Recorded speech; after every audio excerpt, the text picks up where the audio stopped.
Honestly, it's crazy what a Vios can do nga talaga. Parang I can't believe all of that was just a Vios and I went that fast and I felt so safe in the car.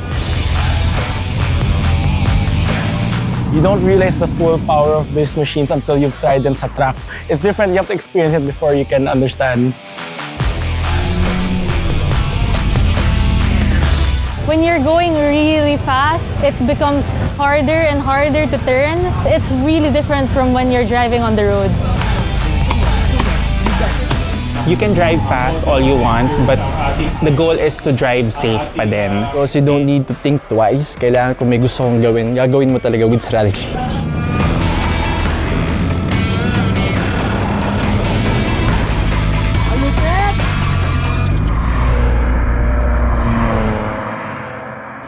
I joined the TOYOTA GAZOO Racing Academy because I've always been into cars and this is a good opportunity to further my interest in it.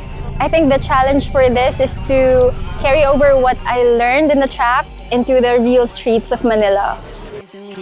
I think the pinaka-challenging part is learning how to be in control of the car while it's still very fast and getting to know this different way of driving aside from regular daily driving.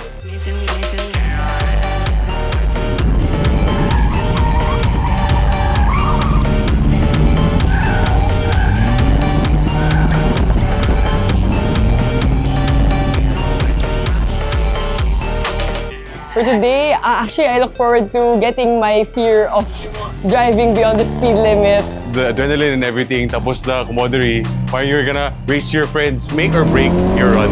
If mabagal ka mag-break, wala ka na. If parang too early, wala rin. Dapat saktong-sakto lang talaga. So, it's really a skill pala to break.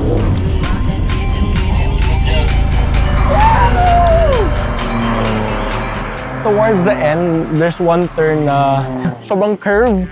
So when you turn it, you can feel it. Aside from syempre going fast, but I think after a while, it's the curve talaga is what gets you the most. Parang gusto mo ma-hit yung peak ng isang kotse. So I'm hoping na sana masagad ko yung kotse. Sabi kasi nila, drive slow cars fast. Mas masaya daw yun. Maraming na-aksidente, hindi lang sa motor, pati sa mga kotse, kasi hindi marunong magpreno yung mga driver or rider. And dito, level 1, natutunan na kagad namin kung gaano ka-importante o lalong-lalo na yung skill ng pagpreno ng sasakyan. Paano mo siya pahihintuin at the right moment and at the right time.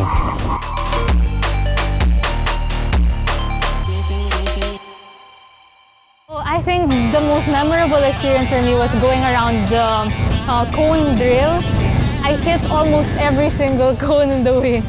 It's always fun to be a beginner. You know, it's always, every experience is a learning experience. And this is my first time ever doing something like this with a car. So that was really fun. And I think I overcame my fear today of like driving really fast and braking really hard. In terms of racing, there's a lot of skill that we still need to learn. You have to know when to brake, when to accelerate in order to get the best out of the car.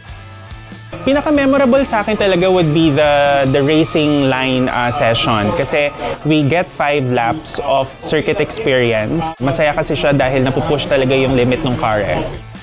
Going around the track multiple times, tapos each time it gets faster. So you can see how nag-i-improve or bumibilis yung speed. Parang it's challenging to want to make it faster pa. TOYOTA #1!